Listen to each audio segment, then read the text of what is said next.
Sabrim, les Shlemim, que tous ceux qui cherchent leur Zivou Gagoun, ils puissent le trouver. Ah oui, c'est ça. Le Zivou Gagoun. Je vous donne le nom de mes petites filles. Allez. C'est vrai, oui. Après le cours, si vous voulez, avec plaisir.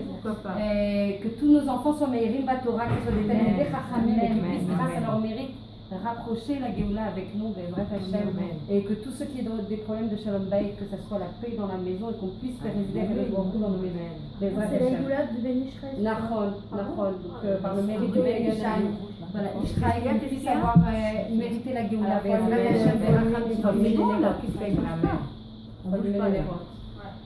donc on a intitulé le cours avec Yael, à Rosh Hashanah, tout est possible. Alors tout le monde m'a dit, ah mais c'est parce que tu es dans le business, c'est pour ça que tu nous fais un cours comme ça hyper vendeur, avec un titre qui donne envie, qui fait du teasing, mais pas du tout. À Rosh Hashanah Mamash, et je vais vous le démontrer par 1+2, tout est possible. À Kol Efshari, tout est dans nos mains, Mamash. Il faut juste y croire, donc on va avoir un travail toujours. Le socle de tout, c'est la Emouna, donc on va devoir renforcer, muscler très fort pendant ce mois des Louls et Rosh Hashanah, la Emouna, de façon à y croire. Et si on y croit, alors on va faire le ta'alir pour que tout soit possible justement à Rosh Hashanah. Alors, toutes les fêtes, vous le savez, toutes, elles ont un aspect spirituel, elles ont toutes des forces Mesuyamot déterminées, elles ont toutes des forces spécifiques qu'aucune autre fête n'a. Donc elles ont des forces spéciales. Et quand il y a des forces spéciales, et quand il y a un aspect spirituel dans une fête comme Rosh Hashanah, ça veut dire qu'il y a un travail au niveau rouhani, au niveau nafshi, qu'il faut aussi réaliser. Il n'y a rien sans rien, c'est toujours un effet de balance. C'est-à-dire que si Hachem il te déverse un shefa de brachot, d'un flux spirituel, de force spirituelle en face, tu as forcément une avoda. On est dans le Olam HaAsiya, on n'est pas dans le Olam HaAtzilut, où on est dans un monde totalement spirituel. On est dans le Olam de l'action. Donc ça veut dire qu'en fait, tout ne peut, pour celles qui étudient beaucoup Shabbat avec moi, elles savent par cœur, elles en rêvent la nuit de cette mécanique, il ne peut y avoir de choses qui descendent au niveau des brachot, au niveau de la shmira, de la hashgacha d'Akadosh Baruch Hu, uniquement sinon on agit en conséquence pour permettre cette création de réceptacles, de kélim, pour recevoir ces brachot. Et ça, c'est le yesod de tout. Tu ne peux pas attendre en mode fataliste, en mode déterministe. Oui, mais moi, c'est ma zéout comme ça, je suis comme ça. C'est sûr, on a des tendances, on a des métiers dans notre office, dans notre caractère. On a tous été dotés de talents et de choses sur lesquelles on doit travailler, sur lesquelles on doit se réparer. Mais en aucun cas, et la fête la plus marquante, la plus révélatrice du fait que tout est possible et que tout est entre nos mains, c'est Rosh Hashanah. Rosh Hashanah, c'est la fête de la révolution. Je l'adore cette fête. Pourquoi ? Parce que c'est toutes les possibilités de Ma'afecha, vraiment de révolution rouhanite, vraiment au niveau spirituel, peuvent être occasionnées à cette fête. C'est-à-dire que normalement, tout au long de l'année, on a toujours la possibilité de faire tchouva, de revenir, de monter en fait au niveau des dargot rouhaniot, c'est-à-dire de monter des niveaux rouhaniot. On a toujours cette possibilité-là.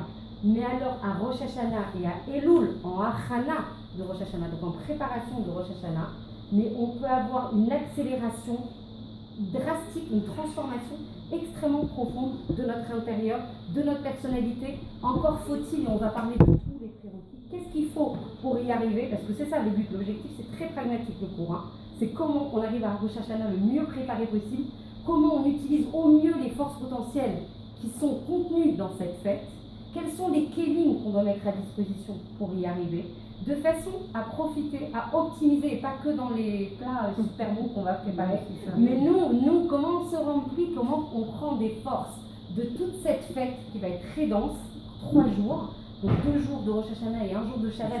Vous imaginez la Kedusha, donc dans laquelle on va être immergé, Baruch Hashem, c'est une chance, on est comme les Français, quoi. Et voilà, mais c'est une chance, c'est un zérout.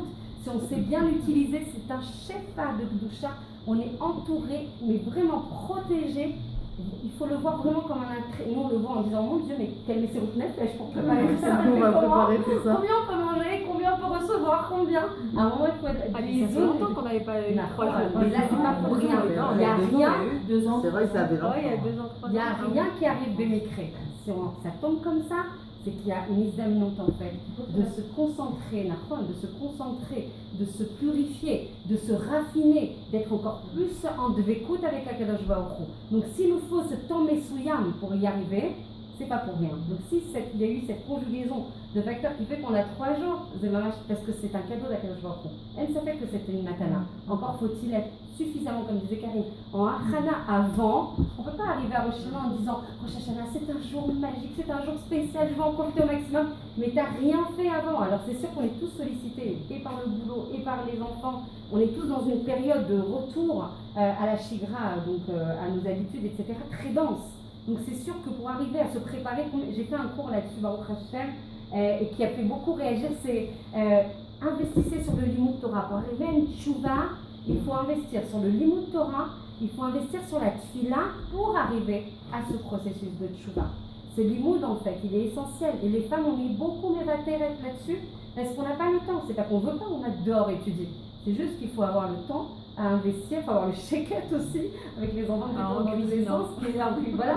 Donc on trouve toutes les opportunités, mais sans ça, le processus de tchouva, il est comme si c'était, on parle d'architecture beaucoup, Shabbat, et on dit que c'est un édifice qui est bancal, qui peut être déséquilibré s'il n'y a pas ces deux prérequis, de tfila et de Torah. Et c'est comme ça qu'on arrive à la tchouva, une tchouva qui a du sens, une tchouva qui est solide, une tchouva qui va donner des orot, des lionot, donc supérieures, des lumières supérieures, tout au long de l'année, et pas que cette année, les années suivantes, c'est la netza, puisque tout ce qu'on investit dans la Avodat Hashem, zénitzri, c'est éternel. Donc c'est très important. Donc on a compris qu'en face de chaque profusion, shefa d'Akadosh Baruch Hu, il y a forcément du travail. Il y a forcément des manches à relever. Elle, ça fait qu'on est là pour travailler. Donc déjà, on peut se décomplexer par rapport à ça. La lumière, elle est infinie de Rosh Hashanah. Hachem, il envoie cette lumière. Mais si toi, tu n'as pas préparé les kelim pour recevoir ça, la lumière, elle peut descendre tout ce que tu veux. Hachem, il n'a pas de limite sur cette lumière. Elle est infinie. Mais si toi, c'est ton ratson, c'est ta capacité à préparer les kelim qui va limiter l'oalémon, ou amoindrir, ou rendre plus étriqué. Alors qu'en fait, c'est c'est-à-dire la rive, il faut élargir, il faut ouvrir de façon à recevoir tout le Shefa qu'Akadosh Baruch Hu veut à tout prix nous envoyer. Et il est très important de comprendre que le travail spirituel qui est à réaliser à Rosh Hashanah, c'est le tikkun à Marshava. En fait, à Kippour, c'est le tikkun du Dibour, à Sukkot, c'est le tikkun des actions, et à Rosh Hashanah, c'est la réparation de la pensée. Donc on va voir à quel point, par rapport à Rosh Hashanah, pourquoi on n'a pas parlé de Atralat Hashanah? On aurait pu dire le début de l'année, nouvelle année, début de l'année. Pourquoi Rosh Dafka? Parce qu'on sait que la Neshama, elle est contenue dans la tête, et que dans la tête sont logées les pensées, et qu'avant toute action qui puisse émerger, tout ratson, toute volonté qui puisse s'exprimer, qu'est-ce qui se passe avant? C'est d'abord la pensée. Et on dit qu'un hirour, comment on dit, une pensée en fait furtive, une pensée qui passe comme ça rapidement. Des fois, on a des pensées qui passent comme ça. Même ces pensées qui ne sont pas forcément canalisées à bon escient, qui ne sont pas jolies, qui ne sont pas conformes à la halakha, des pensées qui ne sont pas adaptées. Les pensées sont plus graves que les actions. Je ne sais pas si vous le savez. Pourquoi? Parce que les pensées... Je n'ai jamais dit que c'était facile. La Avodat Hashem, elle n'est pas facile. Je dis juste d'un point de vue halakhique, je pensais à quelque chose qui n'est pas adapté, qui n'est pas, que ce soit une mauvaise pensée de quelqu'un, que ce soit quelque chose qu'on a vu qui n'est pas joli, etc. C'est des choses en fait qui sont extrêmement spirituelles, qui sont très rouchaniques. Donc ça touche à la neshama. C'est pogea ba neshama. Si ça pénètre, ça blesse, voilà. Et du coup, c'est comme si ça faisait une tâche en fait dans la neshama. Et des fois on se demande, mais pourquoi aujourd'hui j'ai moins de tréchec pour faire la Avodat Hashem, pour faire moins la tfila, et pour faire moins du chesed, et pour moins étudier. Mais comment c'est possible? Hier j'ai étudié 4 cours d'affilée. Aujourd'hui je ne sens pas, je sens pas Hachem, je sens pas la kirva d'Hachem. Il faut se poser des questions. Ça vient souvent de choses qui masquent. Il y a des, comment on s'appelle, des marsomines, des barrières, des filtres. Comment on fait pour les enlever, tout ça? Il ne faut pas regarder les choses qui ne sont pas jolies. Il faut pas c'est fait, comment on fait? Ah, ben ça, il y a le chauffard. On a un cadeau extraordinaire qui non, mais des fois ça vient dans la pensée. Et surtout quand on prie. Il n'y a pas de d'afka, parce que tu es dans une doucha immense. Plus tu montes dans la doucha, plus tu as une Samara qui va tout faire pour contrer justement la doucha que tu construis lors de ta tefila. Et Reptol, Rouchava. Et donc, Dafka, dans les moments les plus kadosh, c'est là que tu vas être Esther. Ça veut dire que ta tefila était haute en couleur, elle était belle, Baruch Hashem. Parce que Dafka, dans la tefila, qui est un moment en fait de louange, qui est un moment de kirvat Hashem, c'est le travail du lèvre. qu'est-ce qu'il fait, le Yetzirah? Il n'a qu'une envie, c'est de dézinguer ton travail. Justement, pas que tu avances, que tu progresses, que tu t'approches. Reste là avec moi, là. Donc, on reste ensemble.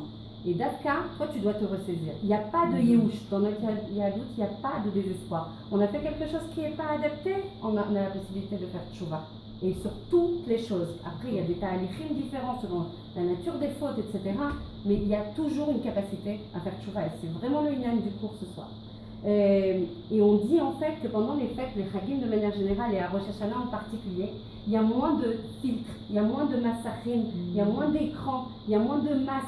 Tout est ouvert à profusion. Melech Basadeh, on dit que Hachem il est dans les champs et qu'on a la possibilité de le sentir de manière plus mourachik, de le sentir plus concrètement, de le sentir proche avec nous. Donc cette proximité, on va en parler de manière détaillée, va nous donner la possibilité d'avoir l'opportunité de se connecter à des sommets spirituels qu'on ne peut pas atteindre pendant l'année. Vous imaginez la chance, la isdamnout que ça peut être juste en préparant Elul et en se mettant en ta'alir, en cheminant vers Rosh Hashanah, on a la possibilité, encore faut-il, vraiment les choses les plus pragmatiques possibles, encore faut-il vouloir. Et ça, c'est ce qu'on a dit dans un cours qui était dédié à ça. Les Yemé Elul, c'est Yemé Ratzon, c'est les mois de la volonté. Tu veux, désir, montre que c'est Erfat Lecha, que c'est important pour toi. Yesh Chashivut Bazé, il y a vraiment une importance de ça. Tu montres à Kadosh Baruch Hu que tu veux te mobiliser, que tu n'y arrives pas toujours. Parce qu'on n'est pas des malachim, des fois on tombe, des fois on monte, des fois. Aliyot et Yeridot, l'essentiel c'est que la courbe, elle monte en fait, qu'elle ce soit une courbe en fait ascendante. Le fait de monter et de descendre est complètement normal. Celui qui fait que monter, je ne connais pas. En général, il va monter et donc monter et descend. Et c'est cette capacité à se relever qui donne du ta'anoug à Kadosh Baruch Hu. Parce que Dafka t'es tombé, et Dafka tu te désespères pas, et Dafka t'as de l'aïmouna vis-à-vis de lui, et Dafka tu t'accroches à lui pour remonter. Donc c'est quelque chose, c'est comme un enfant qui tombe. On n'a qu'une envie, c'est de courir l'aider et de le protéger. Hachem, c'est la même chose. Donc en fait, pour arriver à ces sommets spirituels qu'on ne peut pas atteindre pendant l'année, il faut le vouloir, déjà le vouloir. Et la deuxième chose, créer l'opportunité pour que ça arrive, les fameux kelim, les fameux réceptacles, les fameux outils pour permettre à ces brachot, à cette proximité de se réaliser.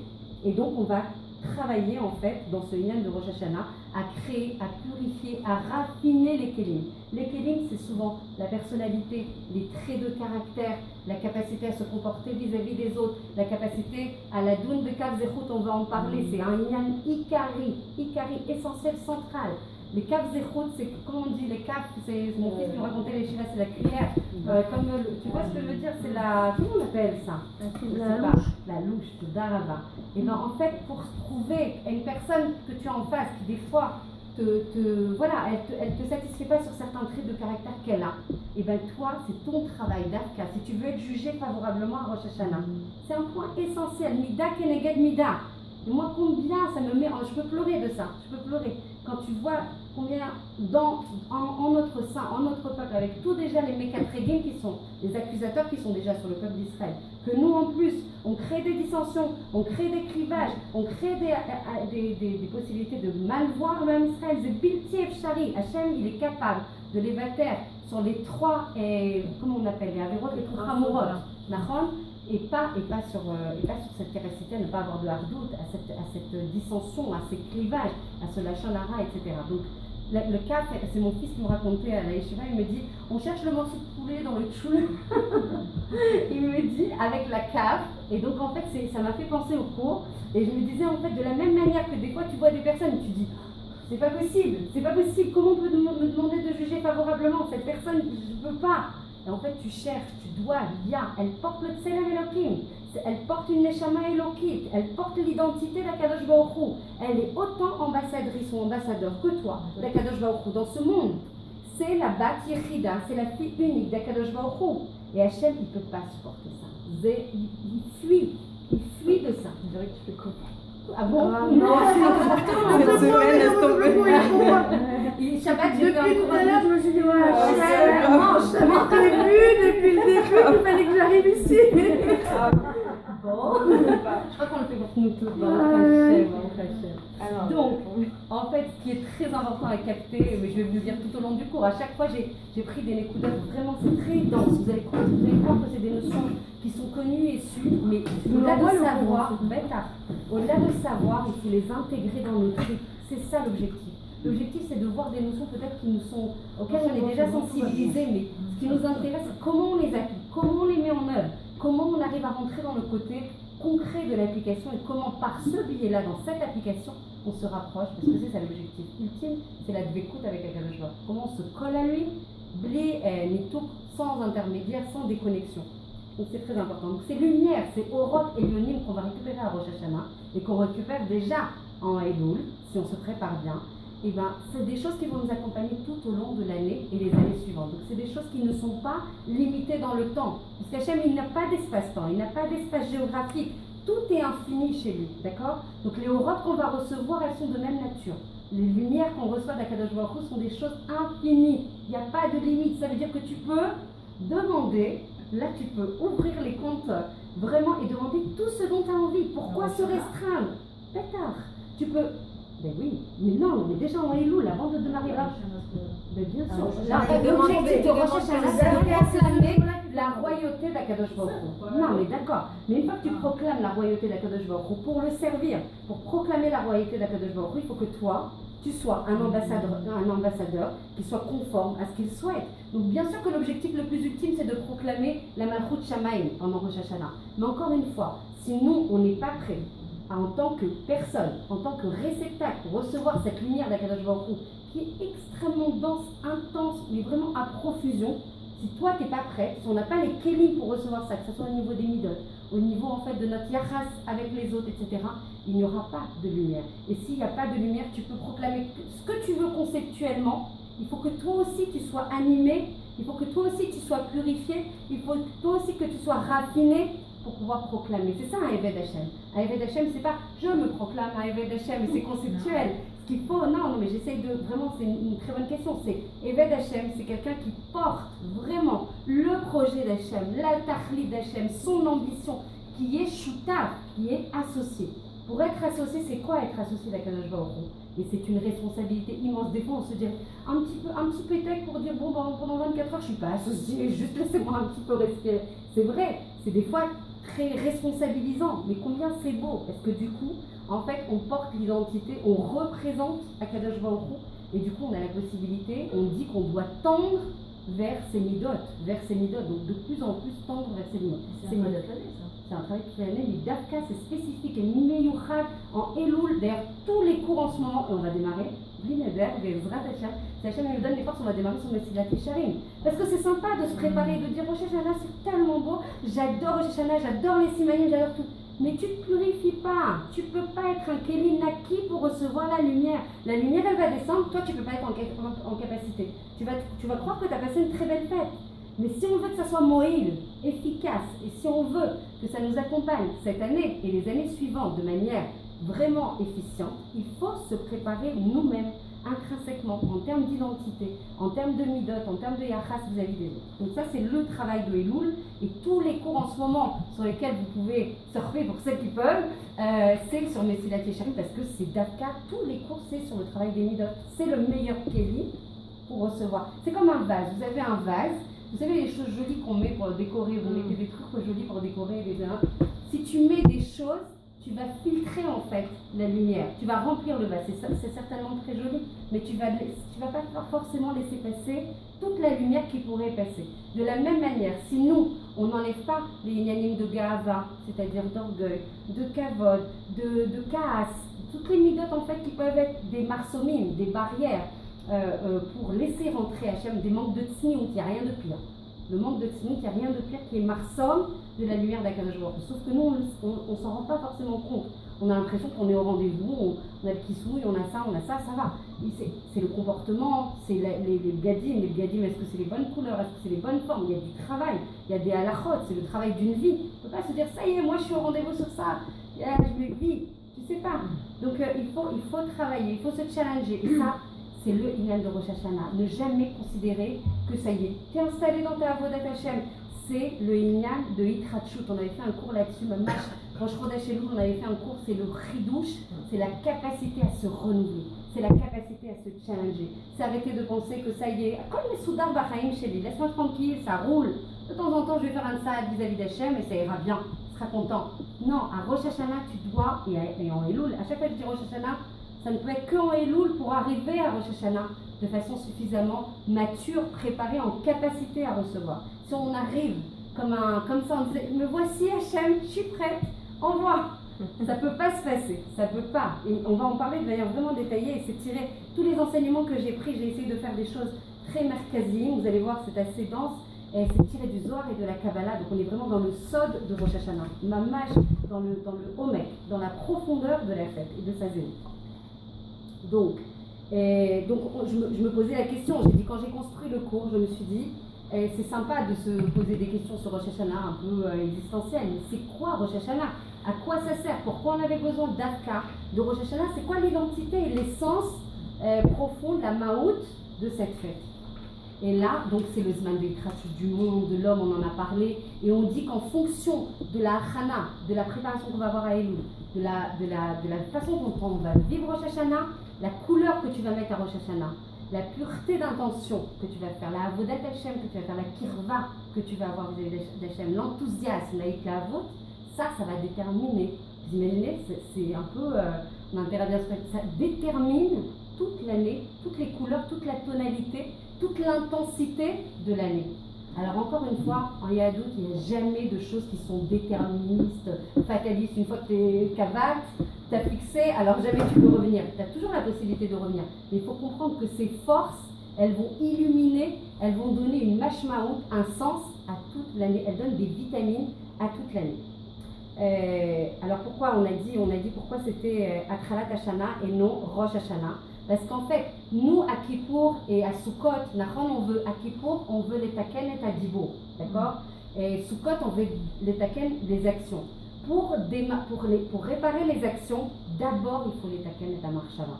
Parce que de la marshava, tu vas avoir l'expression la plus forte, la plus essentielle de ta volonté. De par la pensée, tu as ta volonté. Et de ta volonté vont être déclinées les actions. Donc finalement, vous avez vu comment tout ça s'orchestre de manière extrêmement logique. Si tu ne travailles pas sur tes marchavot, à les purifier, à les rendre conformes au Ratzon d'Akadosh Baruch Hu, alors du coup, tout ton processus en fait, où tu arrives à la shlemut, à la dvekout, à la simcha la plus ultime, avec Sukkot, Simchat Torah, etc., ben, elle ne peut pas se faire. C'est mamash, c'est adim. Ça veut dire que jamais les choses, elles sont partielles comme ça. Elles sont morcelées comme ça et elles sont toutes liées les unes aux autres. Et c'est tout un talik, c'est toute une tmouna globale qu'il va falloir en fait construire. Tout un puzzle finalement qu'il va falloir construire. Et d'ailleurs on dit, vous le savez tout, on le dit tout le temps, sauf Bemaaseh, Bemarshava Trila. Toute l'action, toute la résultante d'une action, toute la fin d'une action, elle est contenue déjà dans la Marshava. Et en fait, c'est par la force et en travaillant sur la pensée qu'on va changer le Ratzon. Vous imaginez? Parce que nous déjà, en général, quand on veut changer nos actions, ben on change nos actions. Mais il faut comprendre ce qui induit ton action. Il y a toujours des raisons à des actions. Les actions, on ne les fait jamais comme ça. Nous, on a l'impression que c'est une action qui n'était pas au rendez-vous. On a lancé une action comme ça, bis résoudre. On ne cherche pas forcément le talir par lequel on est passé. Parce que c'est tellement réduit dans le temps. L'action, elle a scratché en fait la pensée, le ratson. Directement, on est sur la résultante. En aucun cas. Et d'ailleurs, on te demande, en Chodesh Elul, de travailler, ça je l'ai dit au Fi Shabbat, mamash, de prendre un cahier, de matériel, tu fais très bien Karine, tu matérialises en fait ton Cheshbon Nefesh, de ce qui a constitué ton année antérieure, donc l'année qui s'est écoulée. Qu'est-ce qui était bien? Quels sont les talents que tu as utilisés à bon escient? Toujours les harir, attention à ne pas dire que les choses pas bien. Shalom, de dire alors j'ai pas été au rendez-vous sur ça, et là j'ai pas été bien, et là il me manque ça, et là il faut que je... Ok, ça c'est une partie du Cheshbon Nefesh. Il faut aussi la partie où tu as très bien fait les choses, où tu as lancé des bonnes actions, où tu as utilisé des trounotes d'âme, de Neshama, qu'Hachem t'a doté. Tu remercies d'ailleurs pour ces trounotes que tu as pu utiliser, parce que chacune d'entre nous, elle a des talents spécifiques, elle a un tafkid à réaliser grâce à ses talents. Donc il faut les arrêter, parce que si tu valorises pas les choses, alors ça veut dire qu'elles n'ont pas de valeur. Chas Shalom. Et on a des choses extrêmement bien qu'on fait. Beaucoup. On dit qu'un juif, il est Malé mitzvot karimon. Donc on est tous remplis de mitzvot des fois qu'on ne valorise pas en disant mes alzélim, on dénigre en disant mais c'est rien ça, c'est tout ce truc. C'est hyper important. Personne ne sait le sachar d'une mitzvah, personne ne sait si c'est une petite ou une grande. Il faut valoriser. Et dans le travail de Elul, le cheshbon nefesh, il est fondamental. Parce que plus tu l'es atmaricha et tu es, comment on dit, on fait les détails des choses et plus tu valorises. Tu vois où est-ce que tu n'étais pas bien, pourquoi tu es tombé, qu'est-ce qui a causé ça. Ça, il faut le faire le soir. Je sais qu'on a des journées de ritza permanentes, mais c'est un travail tellement essentiel parce que quoi ? Quand tu vas faire le lien entre le passé qui va être l'année écoulée, tu vas projeter ton futur parce qu'on va voir qu'est-ce qu'on dit à Rosh Hashanah, au-delà de proclamer la royauté de la Kadosh Baruch Hu. Qu'est-ce qu'on dit ? On fait un chibour entre le passé et le futur. Puisqu'on dit que Rosh Hashanah, ça détermine ton année future et les autres, Nahon ? Alors ton ratson que tu vas avoir, c'est lui qui va être Mechaber, qui va être le lien entre ton passé et ton futur. Ce qui va faire grandir ton futur si tu le veux. Tu n'as rien sans ratson. Si tu ne veux pas, il n'y a rien qui va se passer. Tu peux prier pour la lumière, tu n'as pas de ratson, tu ne reçois pas. Tu as 20% de ratson, tu reçois 20% de lumière. Tu ne reçois pas 100.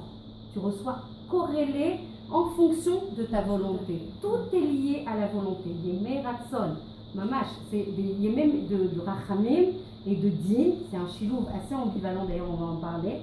Mais tu ressens en fonction de ton ratson. Et ce qui va faire grandir ton futur, ce qui va le booster, ce qui va lui donner de la consistance, ce qui va le challenger, parce que l'objectif c'est surtout pas de rester sur ses acquis et de dire bah ça va, je suis pas si mal. En moyenne, je m'en sors plutôt bien. Non. Zman itratchut, zman de challenge, adgarim, des challenges, ça veut dire qu'on doit se secouer, les itnaer, maman se secouer de tout ce qu'il a fait l'année dernière et de dire aujourd'hui je vais avoir grâce à Kadosh Baruch Hu des klafim et des cartes Khadashim. J'ai un jeu de cartes Khadash entre les mains. On fait un reset, vous savez, comme on leur dit ça. Voilà, et ben tu fais un reset de ton année. Ok, il y aura des processus de réparation. Hachem, il est tzedek, il s'est passé des choses, il y a des choses sur lesquelles il y a une chouva plus longue, plus ardue, avec des prérequis. On ne va pas rentrer dans les détails de ça, c'est des cours et des cours. Mais tu as la possibilité d'avoir, avec les chasdei Hachem, avec des bienfaits dont on devrait mais sauter de joie à chaque seconde. Vous imaginez ce que c'est? Ça veut dire qu'on a pu fauter, on a pu être pas au rendez-vous sur plein de choses. Hachem, en plus, il ne te met même pas le Yom Hadin à la fin de l'année. Il te dit, Yom Hadin, c'est le début de l'année. Normalement, logiquement, on mettrait le Yom Hadin, c'est la c'est la restitution de tout ce que tu as fait. Vas-y, on te passe au crible et tu as tant de réparations à faire. On te met au début de l'année, pourquoi ? Parce que c'est Chasdei Hachem. C'est une profusion de Chesed Akadosh Baruch Hu. On doit être amoureux, on doit remercier chaque seconde d'avoir cette possibilité de dire moi, je veux me rapprocher de toi. Certes, je n'ai pas été au rendez-vous. J'ai fait des choses qui ont dû te causer du tsar. Je regrette, je veux me rapprocher de Zerpaki. Ça m'intéresse, je veux le faire. Aide-moi. Vraiment, il faut le dire avec des mots mamash simples, avec le cœur, parce que c'est ça qu'il attend. C'est se mettre en compte, quoi. C'est se remettre en cause. C'est se remettre en cause, tout à fait. C'est ce loïnian de Elul pour arriver de façon à être le plus pur, le plus raffiné, le plus préparé possible pour recevoir ce qu'Hachem veut nous donner. Ça veut dire qu'il faut faire ce travail. Sinon, on ne peut pas arriver à la darga. Et on va vraiment rentrer dans le détail de ce que rapporte la Gemara et le Zohar. Et changement. Donc en fait, on dit quelque chose qu'on a dit, mais il faut demander des choses. On peut demander un cœur pur, un cœur renouvelé, un cœur chadash. Vous imaginez, c'est quand même ambitieux, parce qu'on vient avec tous nos parcours, avec tous nos héritages, avec toutes nos histoires, avec toutes nos épreuves. Et là, à Rosh Hashanah, tu as la possibilité de demander, donne-moi un cœur chadash, fais-moi démarrer. Vas-y, aide-moi à poser les valises qui sont tellement lourdes des fois. Aide-moi à faire un reset, à annuler tout ce qui s'est passé, à redémarrer avec toi, à tes côtés, avec ton aide. Hachem, et ça c'est marqué dans le Zohar, Hachem n'a aucune limite, puisqu'il est infini, Ensof, pour nous aider et nous accompagner dans ce processus de transformation. Et si on le fait avec les bonnes achanot, avec les bonnes, les bonnes étapes au niveau de Elul, alors du coup, on aura la possibilité d'avoir un changement au niveau de notre ishio, de notre personnalité drastique. Parce qu'on peut dire tout ce qu'on veut, on peut toujours dire oui, mais moi je suis née comme ça, et je suis née dans une famille comme ça, et j'ai tel héritage, Hachem, il n'a aucune limite pour t'accompagner et t'aider. Encore faut-il que ça soit les tovataires, bon, il y a plein de paramètres qui rentrent en cause. Mais nous, avec pashtout, avec tmimout, ça veut dire avec innocence et simplicité, on doit faire le talir en disant vas-y, dote-moi d'un cœur qui a envie, qui démarre, qui se renouvelle, qui a du moteur pour enfin refaire quelque chose de nouveau, de pur, mamash, pour toi Hachem. Et donc ce que je disais de manière un petit peu caustique tout à l'heure, une personne, elle ne peut pas arriver à Rosh Hashanah et dire le voici, je veux la lumière. On m'a dit qu'il y avait de la lumière là, à profusion, tu peux m'envoyer. Si tu viens avec tous tes désirs de matérialité, si tu es complètement submergé par le matériel, hein, c'est ça ta dominante, tu viens avec l'oan lénon. C'est un peu de la gava, quoi. Ben oui, complètement. On n'a rien fait et puis on complètement. Mais si tu viens avec des choses que tu n'as pas finalement fait, tu ne pourras pas tout réparer. On dit que le travail des midot, c'est mon cher retard. Toute la vie, tu travailles sur tes midot. Donc ça veut dire que ça se fait jamais. Mais déjà, ce qu'on te demande, c'est l'itzod, chemine vers moi. Montre-moi que c'est important pour toi. Et avance. C'est ça la tchouva. La tchouva, c'est un talir en fait de revenir. Donc de revenir, c'est les karev. Donc si tu veux revenir, montre-moi que tu as envie de faire cette saadine. Et ces saadines sont mais précieux pour Hachem, comme les plus grandes pierres précieuses des mecs. Donc en fait, on ne peut pas arriver et dire à Hachem, avec mon lachon hara, lo aleno, avec mon choser tzniut, lo aleno. Je ne veux même pas entendre parler de ça, parce que c'est des choses qui sont des barrières, il n'y a rien de plus chamour que ça. Lachon hara, on en a parlé à plusieurs reprises, lachon hara ve choser tzniut. Il n'y a rien qui met des barrières avec un Kadosh Baruch Hu. Donc on ne peut pas arriver avec notre haine gratuite, notre avot, le désir de matérialité, le lachon hara, et dire bon bah maintenant tu peux me servir un peu pour l'année là, je me donne tout le package, toute la chavila, je veux tout. Non, il va falloir bosser, il va falloir faire de la avoda. Donc on est déjà presque là dans une semaine et demie, on le fait bien ce cours dans la bonne date, ça va très vite. Et donc du coup, 2 semaines et demie, j'ai l'impression que ça avance beaucoup plus vite. Donc Rachel, ça m'a mis un peu de rapport. On a le temps de travailler les mesures. Donc on va faire beaucoup de cours. C'est le 20 septembre. Donc Bezrat Hachem, 15 jours là pour travailler à fond les midot, pour avoir justement des kelim prêts pour recevoir la lumière. Et j'ai parlé avec Karine, on ne verra pas Karine avec son cahier et son cheshbon nefesh, c'est très important parce que si on ne modélise pas, ça passe à l'as. Il faut écrire, voilà ce qu'on a fait, voilà où je veux aller. Si tu ne crées pas tes objectifs, quel est le chemin que tu vas emprunter pour atteindre tes objectifs? Bien sûr, d'abord ça te permet de voir les choses, ça te permet de les visualiser. Ça même tous les soirs, quoi. C'est tous les soirs, normalement comme disait Sandrine, c'est quelque chose qu'on doit faire toute l'année, toute l'année, noir, toute l'année on doit le faire. Et quelque chose qui m'a ému aux larmes pendant les 2 heures que j'ai eu à faire pour préparer, quelque chose qui m'a ému aux larmes, en fait la voix qui te permet de te prendre. Elul Dafka, on se réveille. Parce que c'est Elul, pourquoi? Parce que c'est un Zman Mesuyam. Parce qu'Hachem il t'envoie des appels. Kol Dodi Hine Zeba. C'est la voix d'Akadosh Baruch Hu qui te réveille. Et ça, j'ai trouvé ça d'une beauté, d'une émotion. C'est-à-dire que nous, en fait, alors il va passer par des chemins un peu détournés. C'est-à-dire qu'il ne va pas te faire genre, c'est moi qui t'appelle, réponds-moi, rapproche-toi, reviens. Ben non, il n'y a plus de prira. Il va te mettre dans des états. Combien j'ai de filles qui m'écrivent ça? De confusion, un peu de hatzvout. Allez, je te fais un mélange, je te fais une salade. Je te fais un méourage là, un peu de désespoir, un peu de hatzvout, un peu de confusion, un peu de spécote, un peu de doute, et hop, je te mélange tout ça. S'il y a ça, Hachem il t'appelle. Pourquoi? Par ce manque. Brava, Shavuot, Dafka par ce manque, par ce décalage, par cette tristesse, par ce manque de shlemut, par ce manque d'être rempli entièrement, par ce manque de joie, par ces doutes, cette confusion, ce bilboul. On parle de bilboul des marchavot, de confusion des marchavot, quand justement tu es dans un état un peu intermédiaire, pas complètement plein, pas complètement verroga, pas complètement serein, tu n'es pas calme intérieurement. Là, dans cette situation, il y a ce décalage, il y a ce chisaron, dans ce haine. Hachem veut te montrer qu'il y a yesh. Il y a yesh, mais je suis là, moi, je suis là tout le temps. Et Dafka, quand tu es enchivré, quand tu es un lèvre qui est cassé, comment on dit, je ne sais pas comment on dit en français. Chivré, cœur brisé. Voilà, un cœur brisé. Dafka, quand tu as un cœur brisé, il est Dafka plus proche de toi. Donc Hachem, il te montre justement dans cette période un peu de confusion, ou de latence, ou de manque, ou de demande, ou de manque de shlemut, ou un manque de menoucha, de calme, en fait, de repos nafshi. il va te dire, mais là, tu vois bien que tu as quelque chose. Et nous, on va dire, oh, mais c'est parce que c'est le retour de la chigra, c'est le retour des vacances. Mais pas du tout. Mais non, on n'est pas les vacances et tout ça. C'est bien de se reposer de temps en temps, de faire un peu de repos, de prendre de la respiration. C'est obligatoire parce qu'on est des êtres humains, on a besoin de ce recul. Mais nous, on est le Neshama. C'est la Neshama qui crie. Nous, on se raconte des histoires en fait, du matin jusqu'au soir. Quand on se dit, bah, c'est parce que c'est mon goût, parce que j'ai pas assez de vacances. Ok, on a besoin de repos, on a besoin. Mais quand ta Neshama, elle est remplie, quand ta Neshama, elle est joyeuse, tu peux être la plus fatiguée physiquement, tu as du moteur. Oublie. On peut se raconter tout ce qu'on veut. Tu dors 4 heures par nuit, j'en vois combien des gens autour de moi, des gens qui travaillent avec Messirut Nefesh, la Avodat Hashem, 4 heures, mais c'est même une grasse matinée, 4 heures. Et ils sont la pêche, ils ont la forme, bien une ration, parce qu'ils sont remplis, parce qu'ils ont du sens. Pourquoi? Parce qu'ils sont cohérents avec eux-mêmes. C'est-à-dire qu'ils sont cohérents, ils sont chalem. Ça veut dire quoi quand on est chalem? Ça veut dire qu'en fait, tout est au diapason. C'est ce qu'on disait, Shabbat et Esther, oui. Bon, tout est au diapason. Ça veut dire que tout va de pair. Il n'y a pas d'interstice où le Yetzer Hara, il va rentrer, il va t'injecter vraiment tout ce qu'il ne faut pas pour te faire descendre.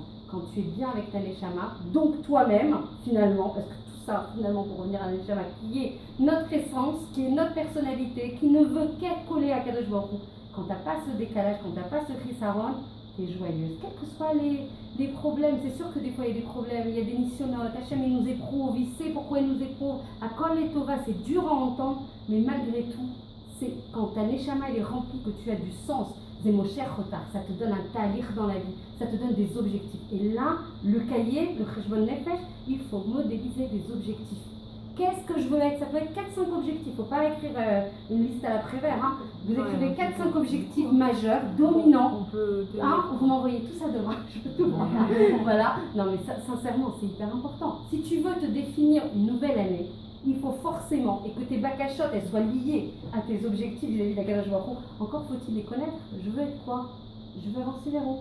Vous savez, vous, si on ne les écrit pas, on n'y pense pas, on ne prend pas le recul sur quoi je veux avancer, sur quoi j'ai été en défaut, sur quoi ça m'importe, comment j'avance, comment je chemine vers toi, sur quoi j'ai besoin d'aide. Encore faut-il écrire, demander, pour demander, il faut savoir. Donc, il y a, comment? C'est personnalisé. C'est exactement ça. On va parler du Mazal Betula. J'ai pensé à toi, le Mazal de la Vierge, en fait, entre guillemets, même si ça a des influences dans la Torah, avec une mesure, parce que plus on se mitrabrim, la Kadosh Baruch Hu, plus on sort du Mazal et on se met au-dessus de la nature, mais il y a quand même des configurations d'astres qui déterminent des traits de caractère dominants. J'ai fait un peu d'astrologie cet après-midi. Donc en fait, la voie qui nous donne envie d'avancer d'Alka en Elul, c'est la voie de la Kadosh Baruch Hu. C'est la voie dans le Chisaron, dans le manque, dans le haine. Il va te dire, arrête-toi 2 minutes.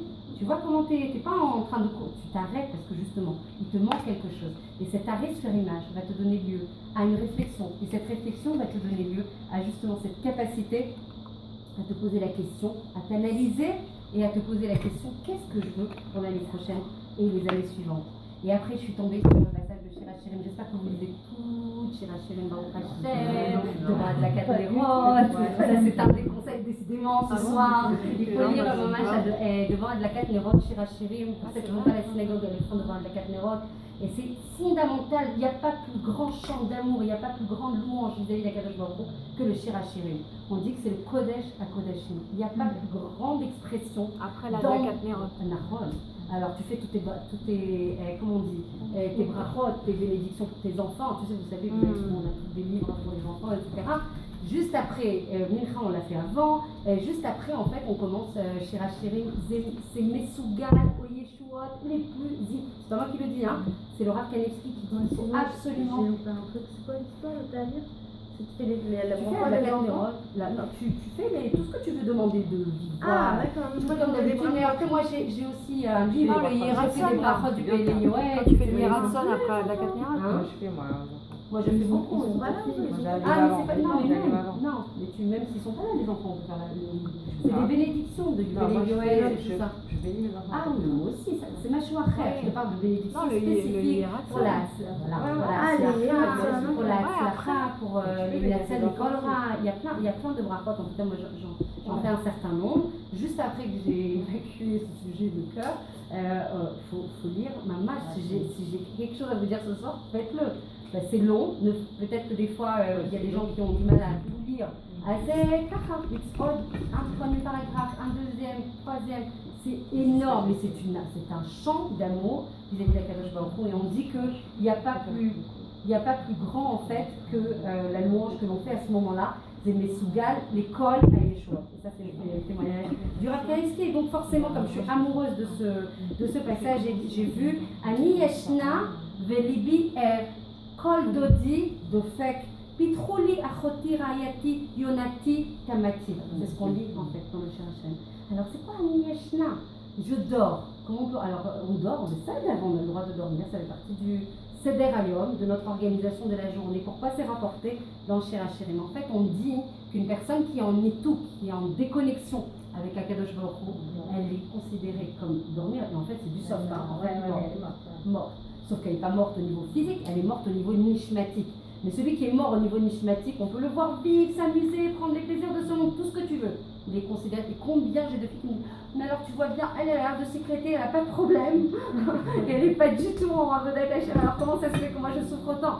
Ah ben tu sais pas, ça c'est ce que tu vois en fait superficiellement. Cette personne, si elle n'est pas en chibour avec Akadosh Baruch Hu, avec la lumière d'Akadosh Baruch Hu, avec la vitalité. C'est le chibour, c'est le le lien. Limoud Torah.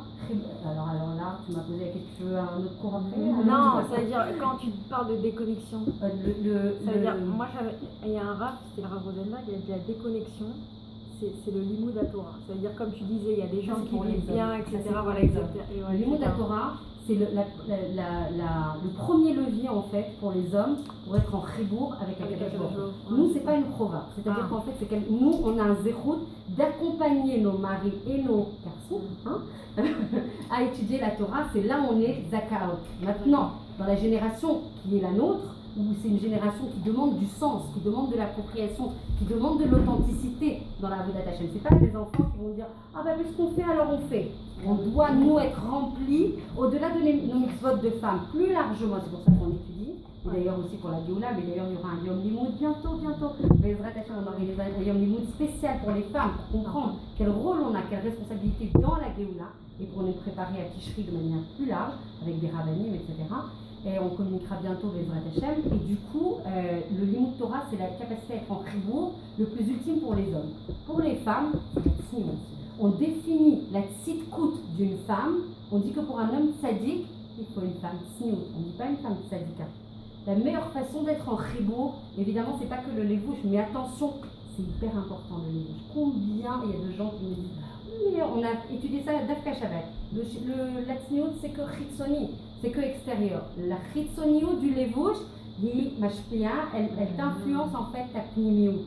Donc la meilleure façon d'être en chibour avec Akadosh Baruch Hu plein et entier, évidemment il y a plein de choses en plus, mais le Ikar sur lequel on sera jugé, quand Mashiach arrivera, quand on sera Bet HaMishpat Elyon à 120 ans, et ben ça sera sur la tzniut. La tzidkout d'une femme égale la tzniut. Tu peux être la balade recette de tout, c'est génial, on ne dit pas que c'est pas valorisé. Tout est valorisé, tout est compté, tout a un sahara. Mais là, le cœur de la zéout d'une femme, c'est parce que Dafka ça te coûte. Cette mitzvah, elle est difficile cette mitzvah, que ce soit au niveau du comportement, au niveau de la parole, au niveau du vêtement. Donc la meilleure façon pour la femme, c'est les 3 mitzvot, les dafka au centre, la tzidkout d'une femme, c'est égal à la tzniut. Oui? Il y a des questions? Non. C'est clair? Je vous en offre pas? Alors tenez-moi éveillé parce que non. Ani Yeshna, donc on dit que la personne qui n'est pas en chibour, elle est en déconnexion avec Akadosh Baruch Hu. C'est parce qu'elle ne profite pas du lien, de la vitalité, des forces, des espoirs qu'Akadosh Baruch Hu peut lui donner en étant branché avec lui. Donc en fait, Ani Yeshna dans Shir HaShirim, on parle de l'obscurité, on parle du rocher, de l'exil, du côté limité. Non mais moi je peux pas. Moi c'est déjà pas mal la Avodat Hashem que je fais. Attends, tu as une neshama elokit, tu as une neshama nitzrit, tu as une neshama, tu portes l'identité d'Akadosh Baruch Hu. Donc qu'est-ce que tu fais? Tu portes l'infini en toi. Comment tu peux te mettre des limites? C'est pas idionie. Si tu portes l'infini en toi, ça veut dire qu'en fait tes objectifs doivent être superbement ambitieux. Les objectifs que vous devez modéliser pour l'année future. Même si vous allez y aller graduellement, parce qu'il ne s'agit pas de tout changer d'un seul coup, d'un seul, même si c'est possible. Il faut marquer des objectifs ambitieux, pas des objectifs dégradés petits. Il faut des objectifs ambitieux, quitte après à ce que la réalité, graduellement, on progresse. Mais si les objectifs, on les dégrade déjà, qu'est-ce qui va se passer? Si les objectifs sont déjà moyens, alors imaginez la réalisation après. Ils vont être encore plus dégradés. Vous voyez ce que je veux dire? À Rosh Hashanah, on a le droit, l'autorisation, le devoir d'augmenter l'ambition, puisqu'en fait c'est un zman de Yitrachut, de Shinui. On appelle Rosh Hashanah Shinui Meiri. C'est quoi? Shinui Meiri, c'est une transformation rapide. Encore faut-il avoir les Tachanot Delek qu'on a besoin en Elul pour permettre ce Shinui Meiri. Donc en fait, celui qui n'est pas relié à la lumière d'Hachem, il est appelé Ani Yoshen, je dors. Ok, ça on a dit.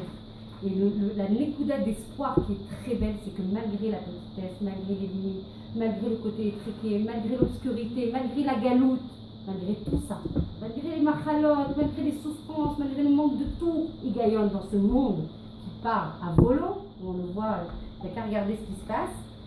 Et mon cœur est éveillé. Libi, air, mon cœur est éveillé. Tu peux avoir toute l'obscurité que tu veux, tu as toujours le cœur qui tressaille pour Akadosh Baruch Hu, qui vibre pour lui, qui demande la Géoula. L'obscurité la plus épaisse, tu es enfoncé dedans. Il y a toujours le cœur, c'est marqué en tout cas dans ma mère, parce qu'il a rédigé, le lève, il tressaille et il attend la Géoula. Il y a une voix qui appelle et qui essaye de le réveiller. On dit Kol Dodi Dofek. La voix de mon amoureux, donc Hachem, la voix de mon amoureux, elle est en train de m'appeler. Regardez comment c'est beau. Quand on dit ça et qu'on comprend, Mamage devant de la Katnerot, je vous assure que le Shabbat, ça transforme complètement le Shabbat. Ça a une ashpara de Kedusha exceptionnelle. C'est-à-dire, avant, il y avait déjà de la Kedusha due à Shabbat par rapport à tous les préparatifs, tout ce qu'on fait, mais alors avec Shira Shirin, c'est Olam Umlo'ot, Mamage. Et alors en fait, à chaque Neshama, quelle que soit la Neshama, quelles que soient les actions passées, on va lui demander, qu'est-ce qui est marqué? Pitrouli, ouvre-moi un pétard. À chaque fois on en parle dans la tchouva. Ouvre-moi le chat d'une aiguille et je t'ouvrirai les portes de mon palais. Pétachli, quelle que soit la Neshama, quels que soient les parcours, quelles que soient les avérotes les plus chamourotes qu'elle ait pu faire, ouvre-moi un pétard. Et là, ici, pourquoi j'ai relevé ce passage? Parce qu'on va parler justement des 4 niveaux de Kesher avec Hachem. Et ça fait partie des objectifs. Qu'est-ce qu'on veut comme Kesher avec Hachem? Est-ce qu'on veut Achoti? Est-ce qu'on veut Rayati? Est-ce qu'on veut Yonati? Est-ce qu'on veut Tamati? Les 4 niveaux de Kesher, on va expliquer ce que c'est Bezrat Hachem.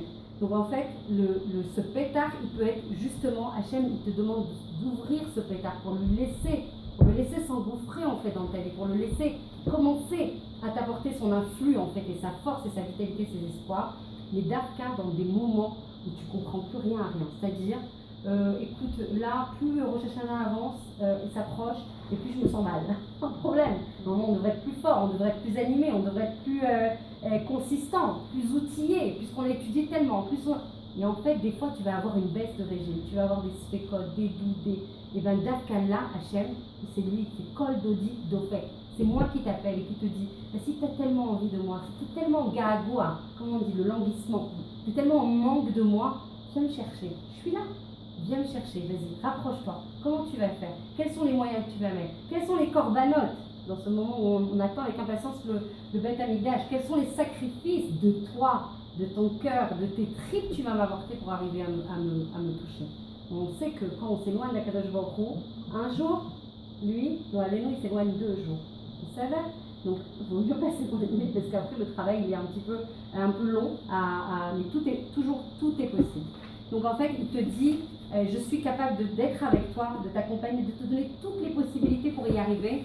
Juste ouvre-moi le pétard. Vous savez? Et j'essaye de trouver les 4 niveaux de lien avec Akadosh Baruch Hu. Achoti, vous savez tous, Achoti, ma sœur. Donc le lien avec Hachem, ça peut être un lien de Ach, de Achim, de frères et de sœurs. Ça veut dire quoi? On a le même Shoresh, on a la même Shoresh Nismatik, on a la même source. Qui vient on peut parler ainsi, parce qu'on est partie intégrante d'Akadosh Baruch Hu complètement, donc, mais on vient de la même source. Donc ça veut dire que même si le Satan, il nous met un petit peu en bise-bise, le lien il est un petit peu branlant comme ça, il est un peu fragile, il est un peu remis en question, il est un peu en colère, on est un peu en colère, on est un petit peu indifférent, on en voit un petit peu tout valser, on est des Achim, quoi qu'il arrive, on vient de la même source. Ça fait partie, on veut quoi? Comme Kesher. C'est le premier niveau en fait de lien avec Akadosh Baruch Hu. On sera toujours des Achim, quelle que soit la situation par laquelle on soit passé. C'est un lien profond, essentiel, et on détiendra toujours cette Neshama Elokit à l'intérieur de nous. Rayati, c'est quoi Rayati? Rayati, c'est mon épouse. Mon épouse. On sait que on compare en fait le lien d'Akadosh Baruch Hu avec l'homme Israël comme un lien d'un homme avec sa femme. C'est un lien, d'ailleurs, il y a des filles qui m'ont dit oh, bah dis donc, ce que tu m'as fait lire, c'était spécial hein, quand même. Mais c'est vraiment ça, c'est un lien d'amour, un lien d'exclusivité, un lien de cœur, un lien vraiment fou d'amour vis-à-vis d'Akadosh Baruch Hu. Et là, c'est un lien exclusif. Rayati, c'est un lien exclusif. En fait, t'es Elokai. Elokai, c'est Elokim Sheli. On fait dans la bracha, Elokai, c'est Elokim Sheli. Je veux que toi, Elokim. C'est Elokim pour moi. C'est toi mon Elokim. T'as personne d'autre. Ni à Yael, ni à Noah, ni à personne. Juste à moi. C'est ça, le lien exclusif, le lien intime, le lien extrêmement proche. Deuxième niveau, vous écrirez dans le cahier, je veux quoi? Achoti, Rayati, c'est vraiment chaud parce que de là, tu vas décliner après toutes tes actions. Qu'est-ce que je veux? Quelle est mon ambition? Et en fait, Achoti, c'est le premier niveau et Rayati, c'est le deuxième niveau. Un rôti, c'est le plus, finalement, je ne peux pas parler comme ça, basique, mais c'est le plus naturel. Il n'y a pas tellement de travail en fait à faire, puisque c'est dans la nature, c'est déjà inné, c'est déjà fait comme ça.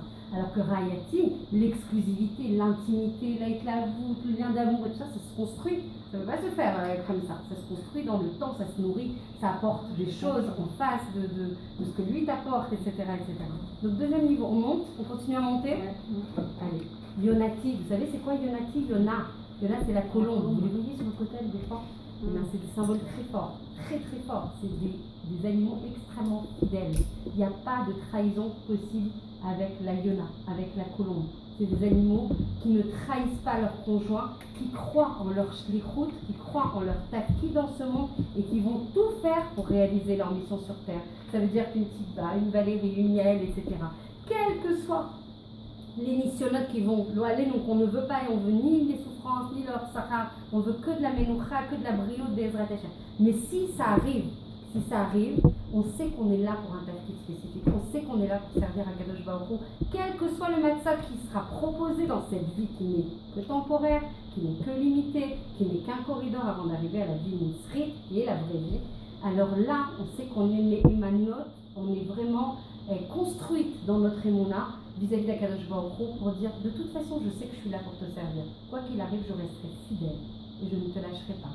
C'est ma mâche chaude. Et moi je me sens toujours chaude de tout ce passage. Et Tamati, c'est le lien où on est connu. Je ne peux même pas savoir des points de toi une seconde. C'est une darga, voilà.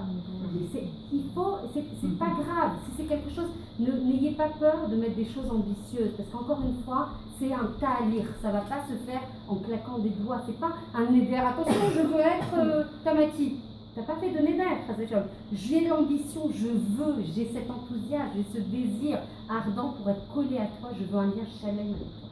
Je veux pas de séparation. Je veux être juste collé à toi.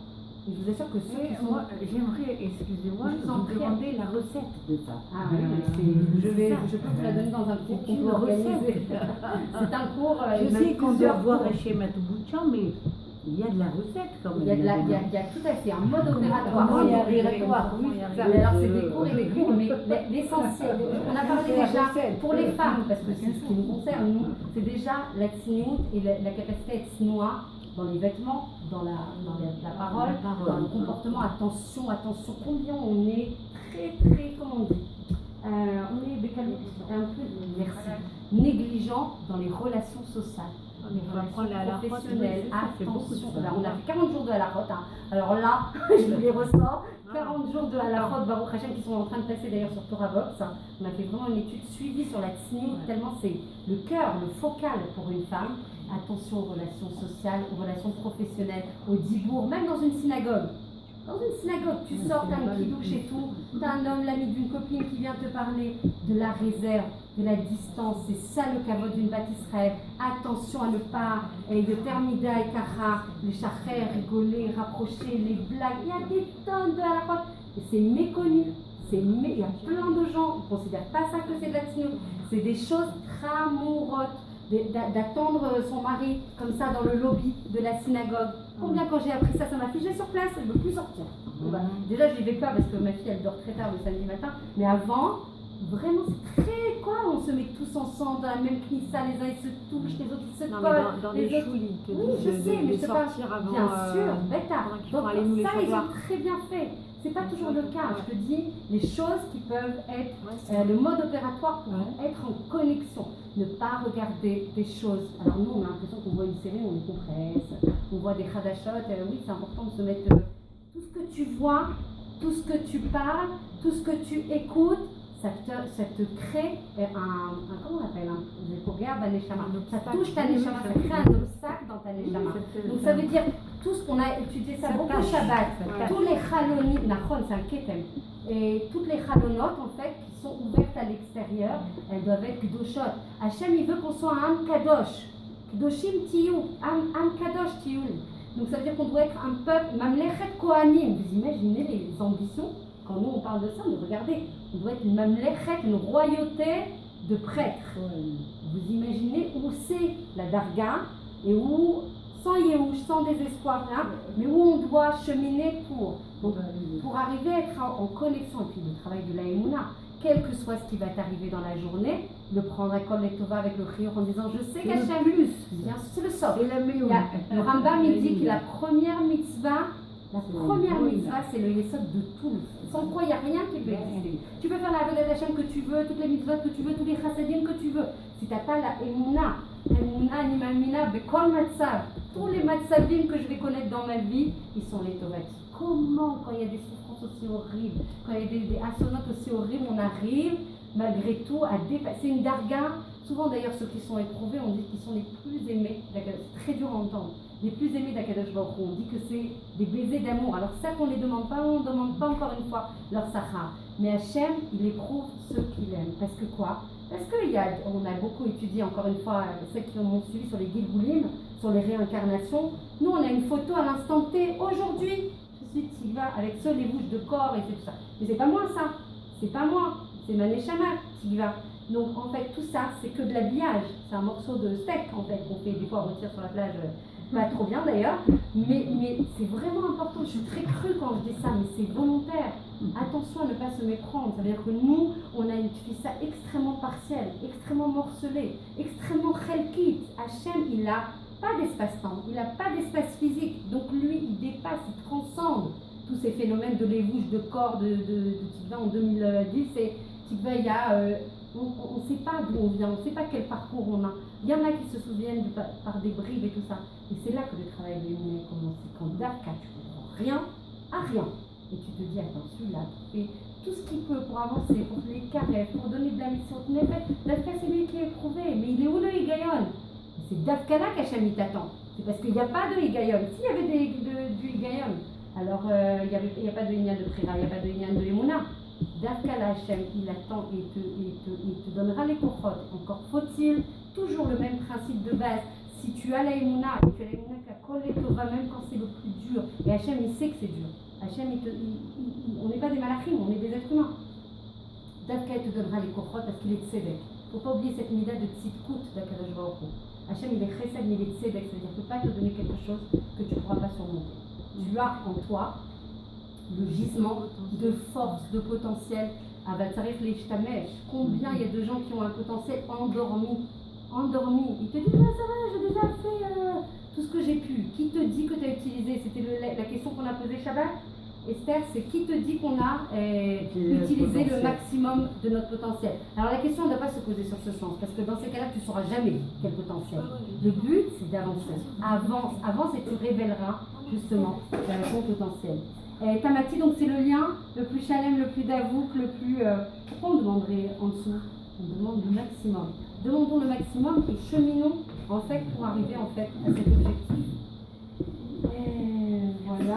Ah, Mazal Betula, Yael. Alors, très gentiment, mais c'est pas moi qui le dis, c'est le Zohar. Il dit, le Mazal Betula, mais tout le monde, on a tous nos qualités et nos défauts.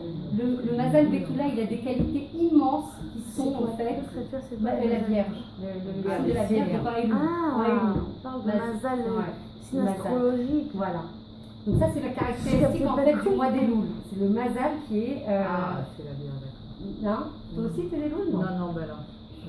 Je Donc en fait, c'est un mazal qui est, s'il est tourné vers l'extérieur, c'est-à-dire vers la famille et tout ça, il est tellement analytique, il analyse tellement tout, il s'est tellement bien synthétisé que ça peut être des fois, quand il est mal canalisé, mal orienté, le mazal, tout là, on est dans le signe, et il peut être destructeur parce qu'à force de tout voir et de tout analyser et de tout restituer, des fois ça peut gêner en fait les personnes qui entourent. Mais si on le tourne vers soi, mais alors on a un outil en or. On a un outil en or pour faire le Cheshbon Nefesh, pour préparer Elul et pour préparer Rosh Hashanah. Elle va que tout le monde ait cet outil, parce qu'en fait, ça te permet de faire l'auto-analyse. On parlait d'analyse, on parle de Cheshbon Nefesh, on parle d'introspection, on parle d'extraire le sheker. C'est très dur. Est-ce que cet acte que je fais, il est coulo émet, où il y a un petit peu de sheker, un peu de inyan et kavod qui s'est immiscé dessus, un peu de ta'anut pour moi, plutôt que de le faire l'ishma. C'est tout ce travail de finesse et d'excision, on appelle ça l'excision, c'est-à-dire la capacité à extraire en fait dans un même acte qui paraît avec une dominante émet mitzvah. Est-ce qu'il y a des choses en fait qu'on sert qui ne sont pas du inyan bénet et qui ne sont pas du inyan pour Akadosh Baruch Hu? C'est mamash chashou quand vous faites votre Cheshbon Nefesh de la journée, parce que si on fait tout le Cheshbon Nefesh de l'année, on n'a pas fini. Mais au moins les dominantes sur lesquelles on a été, il faut à chaque fois extraire le sheker du émet. Ouais, parce que c'est dur de faire des. Non, tu ne peux pas faire l'exhaustivité.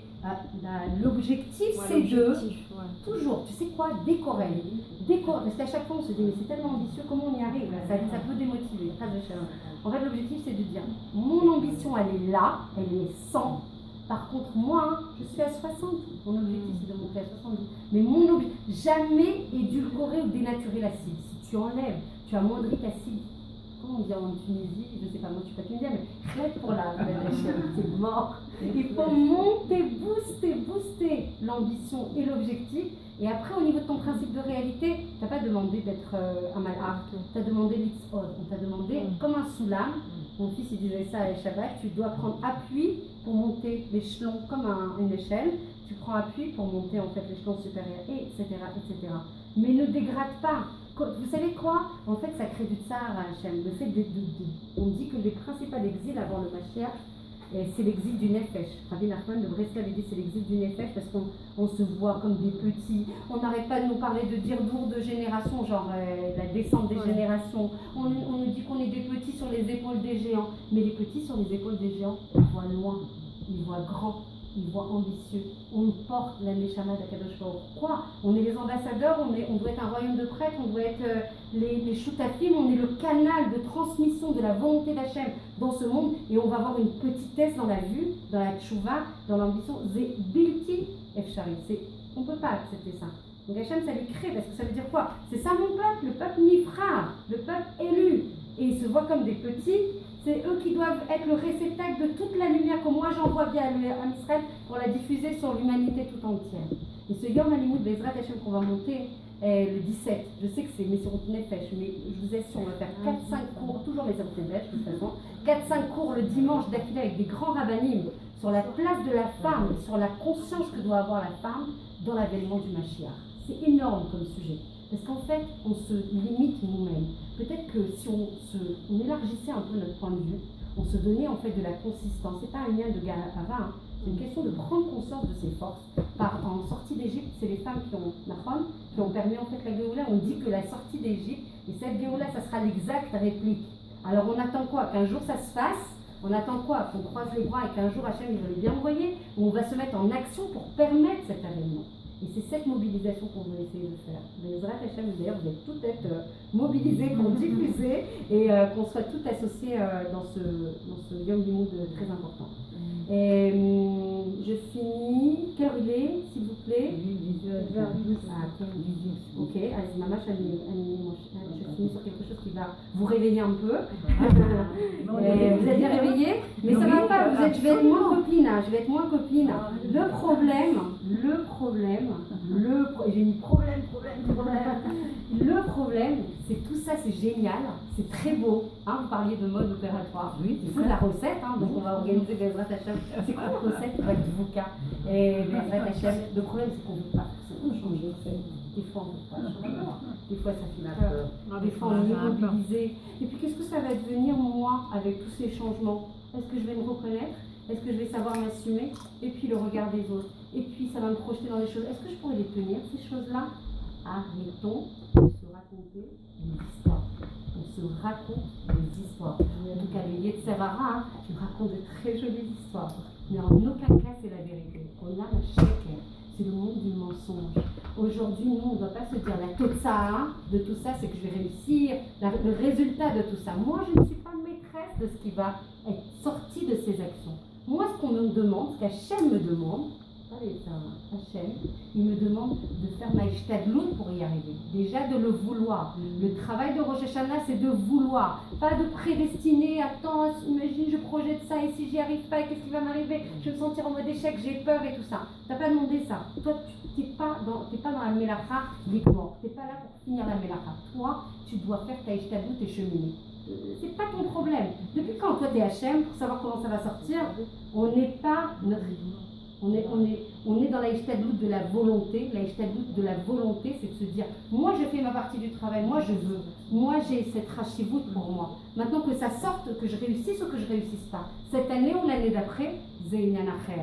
Mais on va pas dégrader le truc en disant, ouais mais attends, ça m'immobilise ce parade, ces questionnements, ces trucs. T'es pas là, c'est pas ton point. Donc vraiment, c'est ce que dit la Gemara Rosh Hashanah, le problème principal qu'on ne reçoit pas de mode opérateur, c'est comment on reçoit finalement toute cette lumière dont on peut profiter, c'est Dafka. Est-ce que tu le veux vraiment?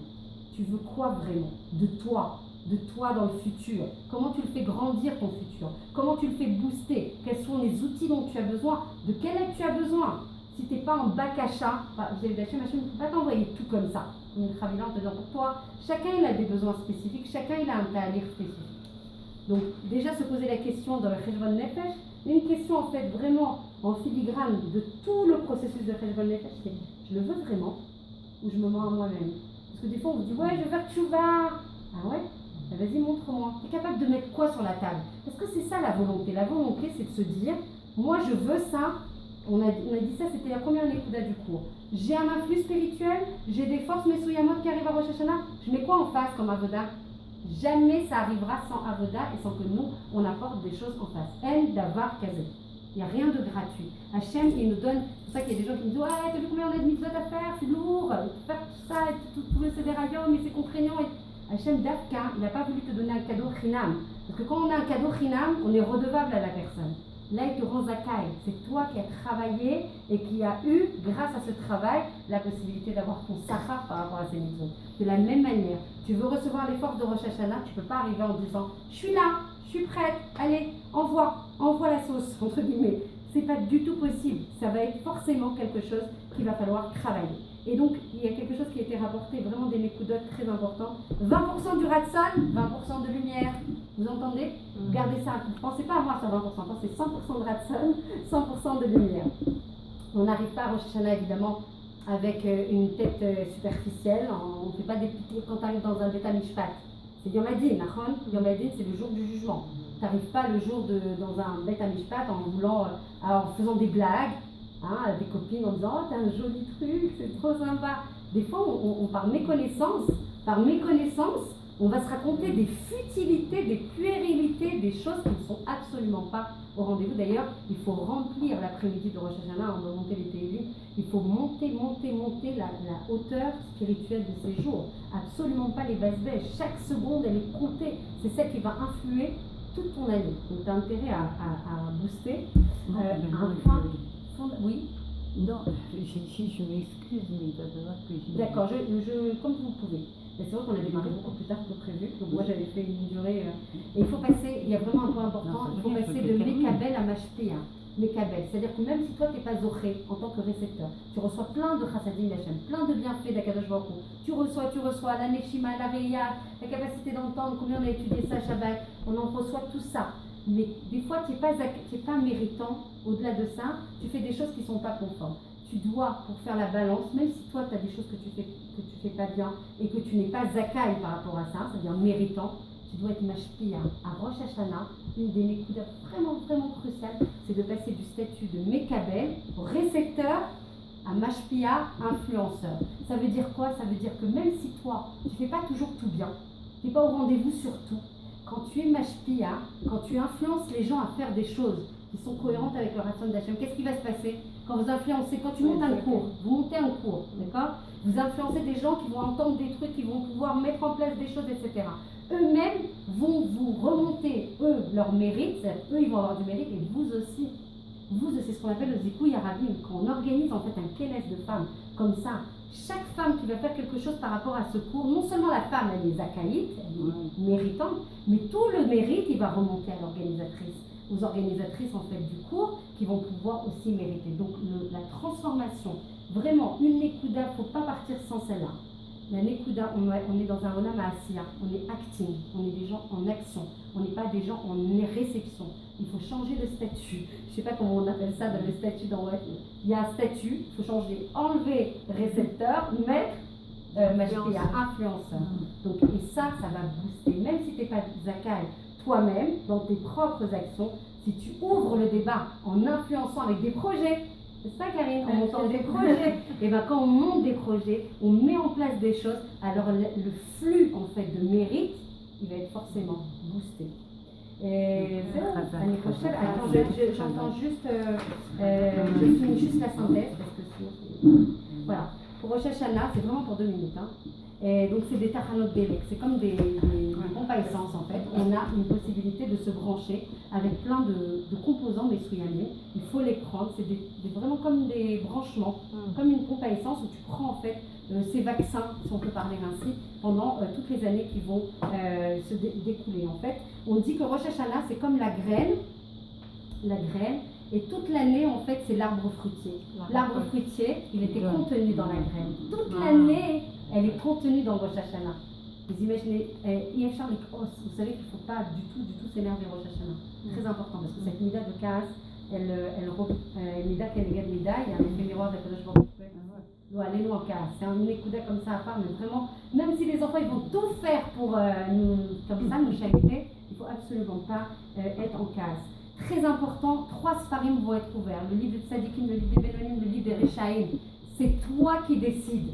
C'est toi qui écris. Le soir de Rosh Hashanah, quand la Neshama elle monte, c'est elle qui est Meïda comme un témoin et qui dit voilà, moi je vais être Tzadika, ou je vais être dans les Bénonim, ou je vais être dans les Rechaïm. Donc c'est nous qui attestons, c'est nous qui choisissons, c'est nous qui avons le Inam de Prira. Il n'y a pas de déterminisme et il n'y a pas de fatalisme. J'ai vraiment fini, promis. Et ça, c'est la Nekuda. À chaque fois, je vous dis ça, mais c'est vraiment important. Vraiment. À chaque fois. En même temps, il était très dense ce cours. On pourrait en faire 10 des cours sur Rosh Hashanah. C'est très dur de réduire ça. En fait, on juge les gens, on juge à Rosh Hashanah à l'endroit où tu es. On ne te juge pas par rapport à l'année que tu as passée. On ne te juge pas par rapport à ce que tu seras demain, Yael. Pas demain. Pas ce que tu as passé, le moment où tu es. Le moment où tu vas prier à Rosh Hashanah, tu vas être à la Beth Knesset ou ailleurs en train de faire ta fila. C'est là on dit, on juge l'homme, Be'acher ou Sham. À l'endroit où il est, on le juge. Avec ta marchava, avec ton désir, avec ta volonté. Vous imaginez, c'est un précepte énorme. Quoi que tu aies fait, quoi que tu fasses, que tu réalises ou pas. À bientôt. On fera la recette à des jeux fixes. Juste pour en finir avec Sarah, Rachel, avec Hana. Tout le monde a eu un chinois pendant Rosh Hashanah. C'était des femmes stériles, des femmes qui attendaient des enfants depuis des années. Sarah qui n'avait pas de Rechem, 90 ans. Tout a été transformé à Rosh Hashanah. Si ce n'est pas un zman de chinois, si ce n'est pas un zman de Yeshua, qu'est-ce que c'est? Des maîtres, c'est plus flagrant que ça, on ne peut pas. Et Rosh Hashanah, pour finir, c'est Gilou Birada. En fait, tout est possible. Toda, merci de me rapprocher, de me refaire la boucle. Gilou Birada, ça veut dire en fait, tu dois être en simcha, tu dois avoir des beaux habits, tu dois être bien habillé, tu dois avoir des beaux vêtements et tout. Birada, ça veut dire on tremble, ça veut dire madine. Donc c'est bien ce chilou et cette ambivalence qu'il faut garder à l'esprit. C'est-à-dire qu'on ne doit pas être en peur, parce que ça tétanise et ça fait rien du tout, ça immobilise. On doit être en simcha, parce qu'on a la émouna qu'Hachem il va avoir des rachamim pour nous, mais en même temps, bien là. Alors que par le mérite de ce cours, par le mérite de vous tous, on puisse accueillir le Mashiach, qu'on soit inscrit dans le livre de la vie, tout le monde, tout le Ham Israël, qu'il soit Bezrat Hachem, Toda d'avoir été là. Toda Rabba.